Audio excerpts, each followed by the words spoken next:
Welcome to the Fantasy Football Profit Podcast, hosted by Craig Phillips and Jeff Torrey. Visit us at fantasyfootballprofit.com. And now your hosts, Craig and Jeff. Welcome everyone to the Fantasy Football Profit Podcast. I'm Craig Phillips, joined as always by Jeff Torrey. And today we're leading you right into week one of the NFL season with a mailbag. We do this every week. We get your questions, a lot of start-sit questions right now, especially. We try to get you guys ready as best we can. I think this is actually probably more helpful than doing just straight up rankings episodes where we just say, this is how our ranks, because not every situation is the same. So we have some start-sit questions. We got a couple trade questions came in, a couple other random stuff people wanted our thoughts on. So we're going to jump right into it. We'll start with the start-sit because I think that's what most people want to know about right now. And this maybe give you an idea of how we're feeling about players this week. We got Ray. His first question is, who do you start in his flex spot PPR? T. Higgins or David Montgomery? What are you thinking here, Jeff? T. Higgins, David Montgomery, PPR. So there's a little standard. I'm probably just saying straight up David Montgomery, to be honest. But yeah, we're not there. It's PPR. I think in week one, I really like T. Higgins. That is not. This is nothing against him, but I think in this case, most of the time you're going to start David Montgomery. That is my opinion. I think he's going to get a lot of carries. I think he's safer, and you have a legitimate goal line chance with him. So more than likely, I'm starting David Montgomery. I think he's a high value start. Anything worry about you playing at the Rams? Aaron Donald? I mean, you're always right. But yeah, if he was a guy that, might only get 10, 12 carries, that'd be one thing. But yep. I don't think that is going to be the case. I think he's going to get heavy dosage. So I think he's much safer. And the Bengals, I don't really know. I think, I like T. Higgins and Chase, but we don't really know what that offense quite looks like. We talked about it. We're not sure if Mixon will get going. Burrow was obviously out for the, second half of the year. I would like to get one game under my belt before I start throwing, those guys over quality starts and, running backs such as David Montgomery, who he's kind of the only show in town there. Yeah. And I'm going to go with David Montgomery there too, even despite being PPR. I mean, I like Higgins too, but I want to see something from that Bengals offense first before I go. I'm going to go with the guaranteed work. Yeah. David Montgomery. That's how it feels. Nothing against T. Higgins, but David Montgomery is a good starter. All right. Arthur Myers Jr. says, who do you start? This is half point PPR. This is for his third receiver. He already has Ridley and CeeDee Lamb, so a good starting spot there. His third receiver, DJ Moore, who is playing against the New York Jets, or Deontay Johnson going at Buffalo. To me, the matchup makes it easier for me. I'm going DJ Moore because of the matchup for sure. Jets versus at Buffalo. I like DJ Moore better anyway. So DJ Moore for me. Yeah, this one's very close for me, but I'd be fine with DJ Moore. I'm not a big. I really, to tell you the truth, I'm kind of afraid, right? You want to see Darnold actually do something in Carolina first. Deontay Johnson is a really quality player, but he's also in a very crowded wide receiver, and they play a better team. I would be fine. I think that one's very close. So I would go DJ Moore. He does have some upside. All right, David asks, who should I start in my flex spot for standard scoring this week? You got Gus Edwards, you have Myles Gaskin, you have Raheem Mostert. That's actually very interesting. So let's see here. Gaskin's going at New England. Mostert, I know, is playing against the Lions, which that should be good. And then Edwards is at the Raiders. Yeah, and the good thing is all three of these would be pretty decent starters in my mind. I don't think there's one that I just wave off right away. Right. But I think in this situation, the way that the team is structured currently, I would go towards Gus Edwards. Raheem would be number 2 as long as he's healthy and plays. But I think Gus Edwards kind of has a carte blanche for week one. They could use him in any form, right? But right now, in my mind, he is the clear-cut number 1. And then we'll see whatever happens with, they just signed Le'Veon Bell and whatever happens with any other running back. But right now, he looks like the guaranteed guy that's going to get a lot of carries. And we all know that whoever plays there does well. Raheem, when he's in the game, he does very, very well. But I still don't know if he's going to be goal line. That could be Sermon. They might throw a lot. I don't really know the game plan. But I know that Ravens are going to run. I would start Gus Edwards. Yeah, and I'm with you. Gus Edwards is my pick. Mostert against the Lions is very interesting. I'm not sold that Trey Sermon's not going to get a lot of time, a lot of work too. Especially they could beat up on the Lions early. Who knows? and want to, show some Trey Sermon out there. So Edwards to me has his spot this week in solid matchup. I'm going Edwards. There's no one else there anymore. It's him and Tyson Williams. Bell's obviously not playing this week, so there's just nobody there for him. So Gus Edwards for sure. I'm with you. All right, we got Brady Spaghetti. Always on the mailbag, Brady Spaghetti. Love to see his name there. Half point PPR. Are you starting Saquon Barkley this week? There's been talk that it seems like he is ready. So are you starting Saquon? He says, I have Myles Gaskin on my bench. Would you start either of them over Brandon Ayuk in a flex? And I'm going to say, if Saquon plays, I play Saquon. Yeah, that's automatic. You drafted him there because if he's healthy and he's getting the start, which you'll know, I guess the day of with Saquon at this point. But right now things are ramping up and it looks like he's going to be healthy. If he is, you start him. You have to. So I do start him. And then in my mind, I would still, as of right now, I would still play Gaskins over Ayuk if Saquon can go. I think it's a safer play in week one. Yep, I'm with you. And then the next questions, we'll start swift, but also quickly. Alex just says, what are your thoughts on Saquon this year? And my thought, if he's healthy, I love Saquon for the most part. Offense, still some work to be done, but Saquon. And I guess if you got him, you probably got him at a decent price. It seems like his value has dropped lately. So I'm Saquon. If he's healthy, he should be good, but the offense there's a lot to find out yet, right? A lot to figure out. I need to see week one. Yeah. Maybe week two. Yeah. I was going to say, I agree with you. And if you listen to the show quite often, you know that Saquon was my unexpected bust of the year. And it was literally only because of health and what the Giants would be doing. If he plays all 16 games, the guy will be a top 10 running back. I have no doubt he is that talented. So if he's playing, you got to throw him in there, especially for the price you paid for him. You didn't get him for that cheap. You got a discount, but no one's getting him for cheap. No, I've seen him go in the beginning of the second, but that's the absolute best case you're going to get. Yeah. And hopefully week one, he will look healthy. But yeah, my overall opinion is he worries the ever living hell out of me. Right. I mean, there's a lot of running backs that you could have chose over him and you didn't. So you took that risk and now you got to play with him. And I think that's completely fine because I do think that the talent is worth that risk. But if he doesn't get it going early in the year, Giants have very little chance of winning games. That means that they won't be playoff contenders. That means you can save Saquon. Why bang him up when you'll be better next year? So that is my big worry for Saquon. All right. And then his second part of this question, would you go with the Steelers defense in week one or stream Carolina? So Steelers, I believe, they're playing at Buffalo, and then Carolina's playing at home against the Jets. We might disagree on this one, but I get that Carolina and the Jets should probably be a lower scoring game than the Steelers and Buffalo. Buffalo could light it up right away, but with everything else going on with interceptions and sacks, and the Pittsburgh defense is so good, and week one teams come out a little rusty usually. So I would still play the Steelers and lean on that amazing defense, thinking that, okay, if you can just keep them halfway in check, you get a few sacks and whatnot, you can start building those points, and then they're much more likely to get a defensive touchdown, but that's very hard to, predict. So I would go with the better defense this week, even though they're playing a superior offense. I don't know if you agree with me though. I like going matchups. I don't want to play against Josh Allen right now. Even week one though, Carolina hasn't stopped anyone. No, that's true. I just like to. I don't believe in the Jets at all. So I like to play matchups all the time, and I'm gonna go with. I did that draft, and I wouldn't pick the 49ers because they're playing against the Lions. So that's why the 49ers aren't on my team. I do think that one's a little bit different though. Yeah, that's part of it. Yeah, the 49ers defense is much better than Carolina. All right. Next question, we got Kenny Gallaudet or Jerry Judy in standard. I'm going Jerry Judy right now because I don't know what Kenny Galladay's health is. So he hasn't played at all in the preseason. I would too. And I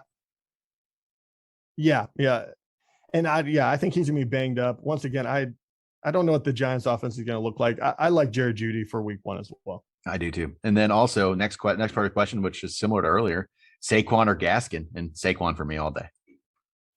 So That's not a question. If Saquon's healthy, once again, play him. All right, then we got Mike Davis or Gus Edwards for week one. Mike Davis, Gus Edwards. We talked about playing Edwards earlier, but would you go Mike Davis? And I'm going Gus Edwards no matter what. I think Gus Edwards is a very high start this week. Mike Davis is an interesting one, and I don't think anyone really knows what to think of him. So that name is probably going to be thrown around. People like him better than we do. Yeah, and I do think that he can be a quality start, but Gus Edwards is just a superior talent, younger, on a better running offense. So Gus Edwards is just a lot better than him. All right, here we go. Camden asks, who do you like at flex? Javonte Williams, Leonard Fournette, or Michael Gallup? So we have Javonte Williams is going at the Giants. Fournette's playing against Dallas on Thursday, and Gallup's playing against the Bucks on Thursday. Okay, so once again, this one we might not line up on. I'm not sure, but in my mind, first of all, I would take Fournette out of it right away. I think right now, I don't know how they're going to use him. That's probably going to be a toss-up. I feel like Rojo gets the first crack at it, and they're probably going to throw the ball quite a bit. So I'm just not with that one. Javonte Williams, I would probably start him, and I know that's risky. I get it. But I would probably go for upside on that one. I like the matchup. If you don't do him, Gallup is a close number 2. He is the number 3, or they're going against Green Bay, right? So I assume Green Bay will put points up on the board. Dallas could stop. They're going against Tampa. Oh, they're going against Tampa. Yeah. Either way, Tampa. I mean, it's the same thing actually. Tampa's probably going to put up points. They have a good defense. Yeah, I would go Javonte Williams. It's a weird one for me, but I would go Javonte. I have too. I'm going to take that chance and go Javonte. I don't like Gallup's matchup, and I don't know what Fournette's how they're going to use him yet. I don't know if they're going to use Javonte, but I don't know. I'm just going to take that chance. I know. And I am playing. I am playing Javonte this week. So okay, and see how it goes. Gallup is an interesting one because I do think they're going to have to air it out, and he could put up numbers. Good. I mean, it's just one big play away, so I wouldn't mind if people went that route. But for some reason, I'm leaning Javonte. All right, Sean Reynolds asks us Myles Gaskin or Tyler Boyd. Gaskin against New England, Boyd home against the Vikings. I still go Gaskin. Me too. The same thing we talked about earlier with Higgins. I just don't know how that offense is going to look with Cincinnati yet. So I don't want to take that chance. And he's the number 3 now. Yep. All right, Mason Lucas, choose 2. Tyler Boyd, Josh Jacobs, Mike Davis, Kenny Gallaudet. Oh, interesting. So I'll throw out there Josh Jacobs is on my list for sure. Yeah, he would be my number 1. The second one is really interesting. You could go with the high upside, but honestly, I'd probably go Mike Davis on this one. I'm with you. It feels safer. We know Mike Davis is going to have a role. They've released like every running back that's been there with Atlanta. It's ridiculous. Yeah. They keep releasing literally everybody. Yeah, I know. And they drafted Javian Hawkins, Caleb Huntley. Then we thought, okay, that means what's his name? Quadra Olison was the backup now. No, he got cut, and they signed Wayne Gallman. It's just like, man, what are they doing? Maybe they believe in Mike Davis. I don't know.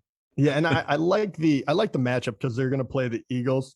And I can't imagine that one getting out of hand too quickly. I feel like both of them will have a moment to feel each other out. If they're playing a really dominant team like KC, I could see where you'd be afraid that they get away from the run right away. But I think that would be a close enough matchup. So I would take Mike Davis. All right. Alberto asks, is Swift going to play? Play him at RB2? Yeah, it looks like he is going to play, and I'm comfortable playing him. Yeah, if he's healthy, I feel fine, especially at a running back too. All right, Sam asks, he needs one flex in a PPR. One flex. Michael Gallup, Chase Edmonds, Devontae Parker, Marquez Callaway, Jamar Chase. That's a lot of people to throw out there. Actually, wow, yeah, in a PPR, I go Marquez Callaway, actually. I don't know. I don't know if I haven't seen him do anything but catch a couple balls in preseason. Well, that's where I'm at. Okay, here's where my head is at. Oh, you could. Okay, who else would you throw in there actually? Because Edmonds would be an interesting one. I'm probably going to lean towards the back. I think personally, it's not great. It's at Tennessee. Man, I just don't want it's not going to be Parker. No, I mean, Jamar Chase, Parker, same thing Parker again. is probably the only one I take out of it. Well, and the Jamar Chase is if you just want to take a complete shot in the dark at some upside, which again, like I'm saying, I want to see what the Bengals can do. Yeah, it's Edmonds for me, man. It's Edmonds for me. I totally understand going Edmonds, but I personally would go Marquez Callaway. And the reason I say that is because even though he's a very unproven guy, he is the only guy that we know is catching the ball right now. I mean, he have the de facto number one. Jameis Winston got the start. He got the start by throwing to Marquez Callaway. I'm willing to take that risk because I think he is talented. And I think Jameis, if we know anything about him, the guy will start trying it to force it to one guy. I have a feeling it might be Callaway. So I would be willing to take that risk. I think there's high upside there. Yeah. All right. Well, we'll disagree. Yeah. Every once in a while that'll happen. B Schneck asks, pick 2. Saquon, Mike Davis, Tyler Boyd. This is PPR. It's Saquon and Davis for me. Yep. I'm getting a lot of Tyler Boyd and a lot of Bengals receivers, but I'm going there. Yep. All right. Blake asks, who would you start at flex in week 1? Amari Cooper or James Robinson? Ooh. I'm going James Robinson. I just have to. It's against Houston. It's just a great matchup. It's a great matchup. It's too good. It's too good. I don't like it, but it's too good of a matchup. James Robinson is going to have a great week 1, and I'm going to hear about it. And then it'll all go downhill after that. But Houston is going to be a team that people beat up on this year. And this is going to be no different this week. This one is very close for me. I tell you the truth, James Robinson, both of these I think are very high quality starters. I'll say that right away. I think this is incredibly tough for me. I don't know if James Robinson will get as many carries as he did last year. Because he got a lot of carries. There's no doubt. Like I don't see a 20 carry game for him, even without ETN. Maybe I'm wrong on that. I really want to see what Urban Meyer does. What I do know is I do think the Bucs will probably put points up on the board, and Dak will have to throw the ball a lot. If he does that, every time he does, Amari is heavily involved. And that upside is so incredible on a, a potent offense like that. Yeah. Once again, I don't know why. Maybe week 1, I'm just willing to take the risk more, but I would go Amari because I really like that upside of assuming it's going to be more of a shootout, because once again, Dallas, I don't think they address their defensive needs nearly as much as they should. I think Bucs will put up a lot of points on them. I'd be fine with Amari going off. I have him in our league, so I'm good with it. I'll trust your opinion on this one, but I'm still going James Robinson. I'd go safer. Okay. All right. This is our final start sit question we have. This is from Brett. He starts off. He says he's gone back-to-back championships since he started listening to us. Love the show, which is always awesome to hear. So back-to-back titles. Half-point PPR, Dallas Goedert or Tyler Higbee. And I think he probably knows the answer to this question already. I was going to say, first of all, it's going to be Dallas Goedert all day for me. Yep. But I'm with you. But you know what? Next question. Go Higbee, really? No. I'm going Goddard. But I think your Goddard love might be a little off. So here's another question. This is from Danny. I had Irv Smith. What's a tight end that could have a lot of upside? I should try to make a move for. I'm telling you. That's a great question. No, I think Zach Ertz is being just overlooked. In the Goddard love, I feel like it might have got a little much. Zach Ertz didn't go away. He's there. And you can get Zach Ertz for nothing. Yeah, I mean, first of all, I don't have an issue with that because you don't actually have to make a move for him. You can probably pick him up off of waivers. And guess what? I was in the same spot. I had Irv Smith. He got hurt. I went and picked up Zach Ertz. Yeah, I think there's a couple other ones that come to my mind. If you don't want to make because trading this early, especially someone like Dallas Goedert, maybe there could be someone that loves him. There might not be, right? You don't really know where people's minds are at when they're drafting them. If it was a need, if they really wanted the individual, it makes it very difficult to trade early on. I will say this: there's a couple other ones. If Jonnu Smith, he might have been someone that was a secondary thought for a lot of people. I really like his upside, even though Hunter Henry should be healthy for week 1. You're playing with fire. You could literally get both of them and figure out who works in week 1. Jonnu Smith is very interesting to me. And then the other one that would not be ready for week 1, but a sneaky play would be to take Adam Troutman. We don't exactly know what his injury is quite yet, but because of that injury, he was kind of a breakout darling.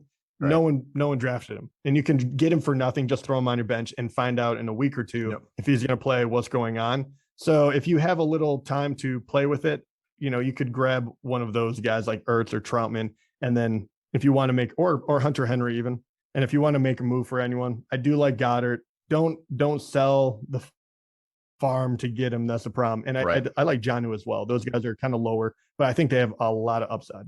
And then maybe if you're trying to get a guy just to start for this week, maybe you won't go for like a Troutman for the upside. I mean, I guess you could get Ertz and throw him in the lineup and hope for just, something.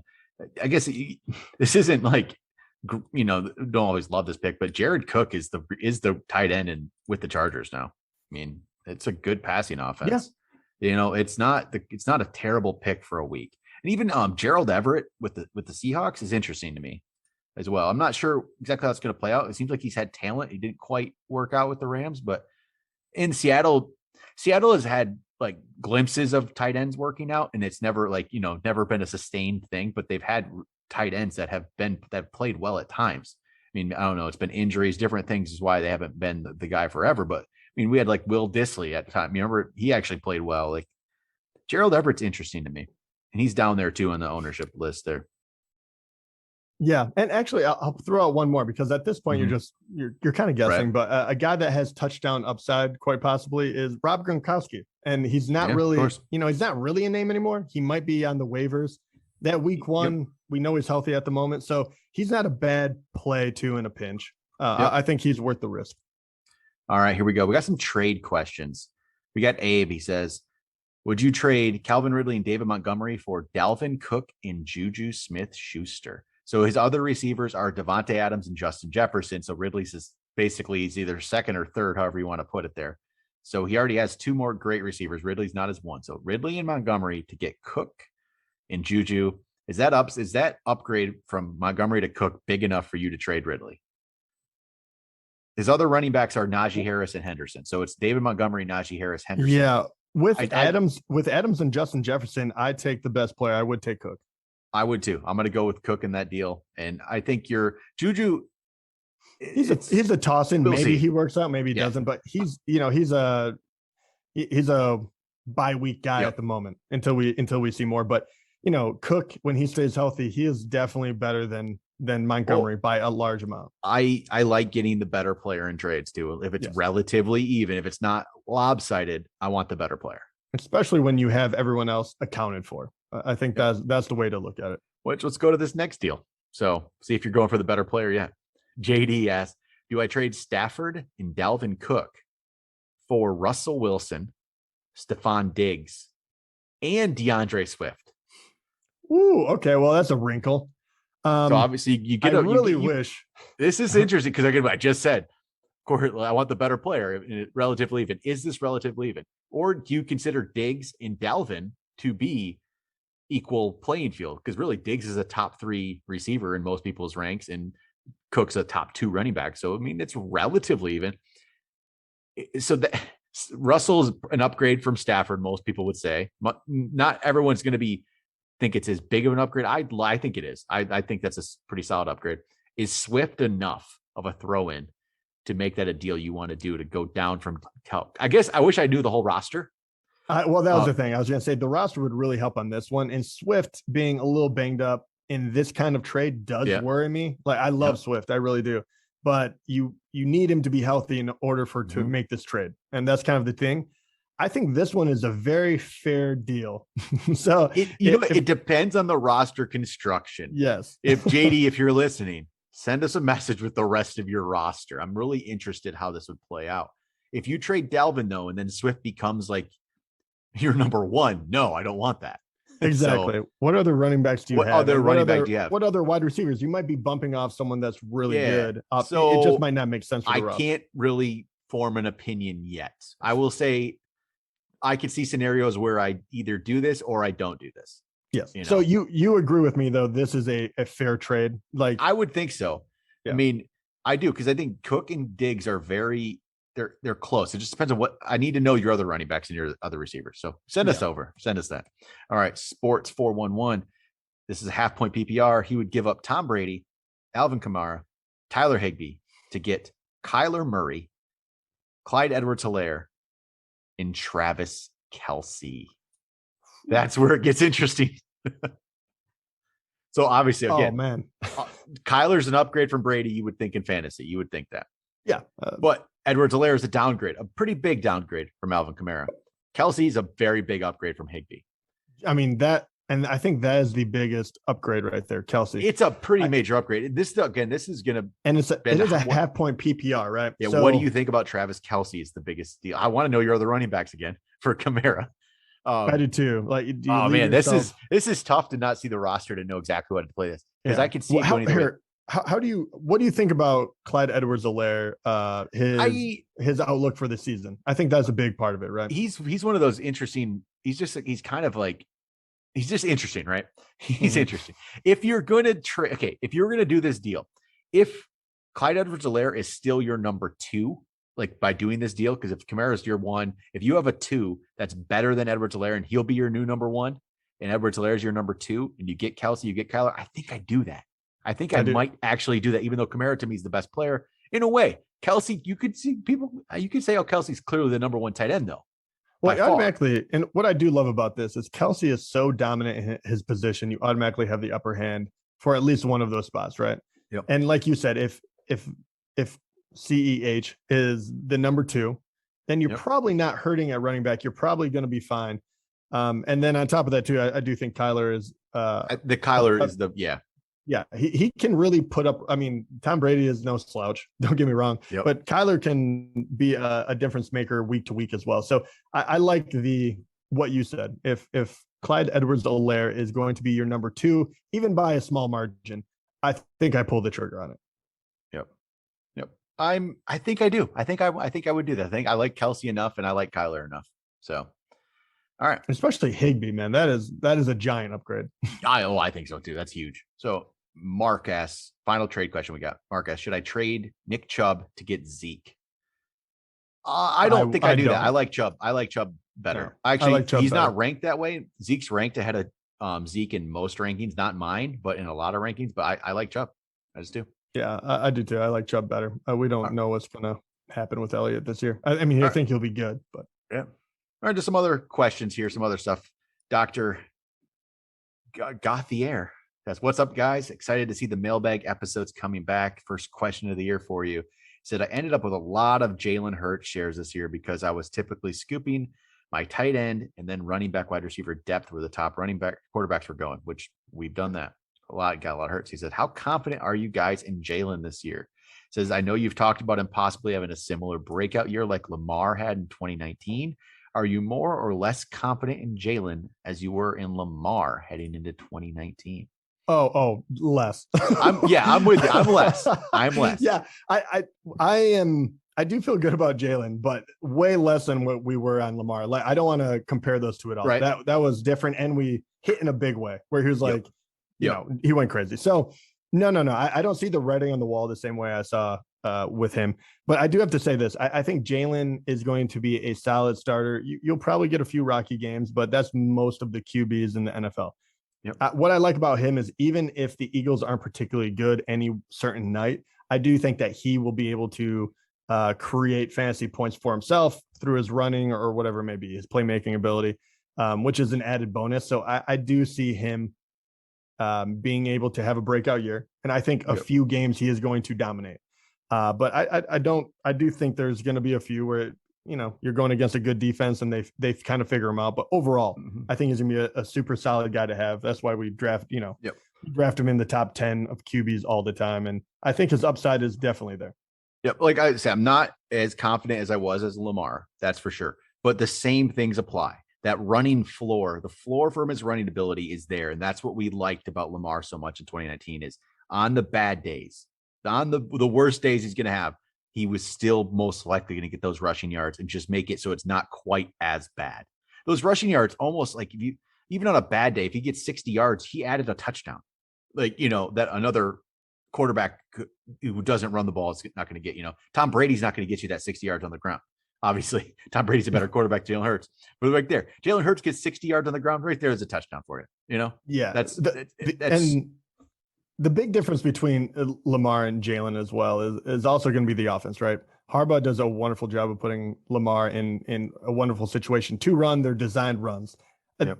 Jalen will not get nearly as many of those, but he's going to be scrambling. So it'll be up in the air how many yards he gets, but he's still very talented. We saw it last year as far as what he was able to do once everything broke down. So I do really like him, but don't get it twisted. He's not going to do what Lamar did. All right. Eric asks thoughts on Mixon. So what are our thoughts on Joe Mixon? I think we've covered a lot of Bengals actually in this, and our thoughts are, I want to see this. I don't know what this offense is going to be. I don't know what my thought on Mixon is. I'll just say this. I didn't like drafting him. I wasn't a fan of it. I just don't know how it's going to play out. And I think we talked about it this in depth more. And I can't remember what episode, but we did, where all of his numbers came in like one game last year. It was pretty poor other than that. And we haven't seen anything yet to tell us it's going to be different. We have to see them play to know it's going to be different. Until then, it's a big question mark. You might get a steal. If you have Mixon on your team, you might have got a steal as an RB2. You very well might have, or you might get more of the same of last year. We got to see that play out. I think it's going to be another year where he has to grind it out. It's all going to be health. So if you have him, you're probably not going to hate it, but there won't be as many big games as you're hoping for as a top 10 running back, but he'll be right there. He'll be probably just outside the top 10 as long as he stays healthy, but it's going to be grinding it out, 80 yards a game, after 20 carries, stuff like that, which can be incredibly annoying as a fantasy owner. But once again, if he's putting up numbers, running back is tough to come by. So uber talented guy though, if he ever gets it together and that offensive line has improved, then, you'll be happy. Well, the difference is this year is he's your RB2, most likely. He's not your RB1 like he was last year. And as a 2 to get guaranteed work, you feel better. Exactly. So, all right. Elvis asked, do you think Robbie Anderson is the wide receiver 1 in Carolina? And I mean, me personally, I like DJ Moore. I still like DJ Moore. I know Jeff's not as big of a DJ Moore fan, but I'm less of a Robbie Anderson fan. So. Okay, there we go. Yeah, so I think DJ Moore is the number 1. Like I think Robbie Anderson, I think he played all 16 games. DJ Moore, I think he missed 1 or 2. I think maybe it's just 1, but they had very similar numbers. And it's hard to tell from last year because neither of them got in the end zone. That offense was not clicking. You didn't have McCaffrey, but I think overall, DJ Moore is just a better prospect. I think he'll be technically the number 1, but that's a weird team. It's going to be 1A, 1B. Yep. All right. Reed asks, James Robinson still outside your top 30 running backs? And no, I have to admit he is not. But no, he's back to where he was for me before Travis Etienne was drafted, which was more like 21, 22. He was just right beyond the top 20. And that's where I had him previously. So that's probably where he has to go. There's just not I don't think he's that good, but who's taking away his time right now? Yeah, I have him higher than you do, but but I didn't put him back in the top 10. I'll say that, but he's definitely in the teens for me. All right, and then final question. It's for me. It's from Chris. He says, Craig, how much do you hate life right now that you have to accept James Robinson is going to be a top 5 running back this season? I love that kid. And I will not go that far, Chris. I will not go that far. Top 5. But yes, I do hate the fact that Travis Etienne is not there, and he's not going to make James Robinson take a backseat to what a real good running back looks like. And it is, you know what? Injuries happen though, right? Injuries happen. Yeah. And you know what? It's a reprieve for James Robinson. So I hope he makes the most of it. I hope it would be actually really cool to watch him do another top 5. Mm-hmm. I can't imagine that. But, if he was in the top 10, that would not be cool. Shocking. It would be shocking. Not be cool. It would not be cool. It would be really cool. I mean, I think other bad things have to happen to other running backs, but so that part wouldn't be good. But if I don't know, maybe Urban Meyer has, I don't know. I'm trying to be positive because Etienne I was really high on, but yeah, I don't know. We'll see. I hope I'm rooting for the guy. On Instagram, one of the posts I had made was this is when we were in the middle of our drafts for our relegation leagues and the players we drafted the most. And number 1 was Travis Etienne, and number 2 was J.K. Dobbins. And painful, man. It's really painful. A few comments came through the last couple of days and just said, this aged well. I'm like, yep, it sure did. Hey, that was such a quick turnaround. Adjust and move on. That's what you do in fantasy football. Adjust and move on. Can't do it. I just had to do that. That's also why you don't. I just released Dobbins and ETN were my 1 and 2 or 2 and 3 in a team just the other day. So it's brutal. But that is also why, even if you like someone a ton, you try to get him as close to where he's going to be drafted as you can. You don't go crazy and get him number 1 overall. So, that's why you got to be smart with it so you can get other draft capital. I think we accidentally jumped over one earlier. Ben Herbis. Which 2 should I start? 3 different players: Swift, Jones, or Taylor. I'm DeAndre Swift. I'm assuming Julio Jones and then Jonathan Taylor. You have to pick 2 of them. These are very interesting ones. Swift was a little banged up, but he should be playing. Jonathan Taylor is working with a line that is probably not as good as he's used to. And then you have Julio, who's on a new team, but can be very dominant. That's a really good question. That's interesting. I'll put Taylor for sure. I'd probably go Julio. Just because the Swift, not playing in the preseason. I'm not 100% sure how that's going to play out. And Julio's a good option to have if, Julio is Julio. We know what Julio can be. Swift, we like Swift, but it's more of a still hope and potential than it is like what he's actually done in the NFL. And Julio, we know what he's done. So I'll go Julio and Taylor. I agree. I think Jonathan Taylor I think you have to. Oh, yeah. And then Julio, I like his it's interesting, where he's at. Yeah. And he's a veteran. He's a freak. He should be able to step in right away. He should be healthy.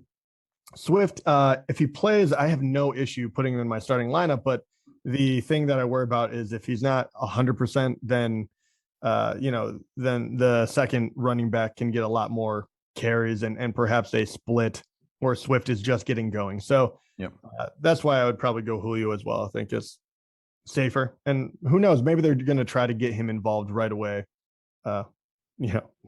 Draw something up so he can get a long touchdown or something like that. Yeah, I feel like week 1, they're going to look to get Julio the ball, right? I feel like you have to. I feel like week 1, and then once he gets established, then you can kind of pull off the gas a little bit and make sure he stays healthy. But I feel right away you have to say, we have to make sure that he came here for the right reasons. And also, if you can get up, you can use Derrick Henry less. I think it's all going to be managing health for that team. So I think Julio will be someone that early on will be great. Middle of the season will probably be a lull, and then he'll probably come back on. All right, there we go. Week 1 mailbag in the books. We'll be doing this every week. So if you guys want to get your questions in for next week, start looking to comment on our YouTube, videos. If you're on YouTube at youtube.com/fantasyfootballprofit, you go to instagram.com/fantasyfootballprofit. We'll have a weekly post on there where we get most of the questions from, or you can even email us. I did pull, I think, a couple questions from email today, which was fantasyfootballprofit@gmail.com. So any one of those ways, we'll get you your questions. I love answering. This just makes us think about situations too that maybe we're not thinking of. So I think that's more helpful to me than just listing off some ranks and telling you what to do that way. So every situation is different. Yeah. And give us your rosters too when you guys some start sit questions or some trade questions, just because it might give us a little more context to help you out. So there we go. That'll do it. Talk to you guys next time.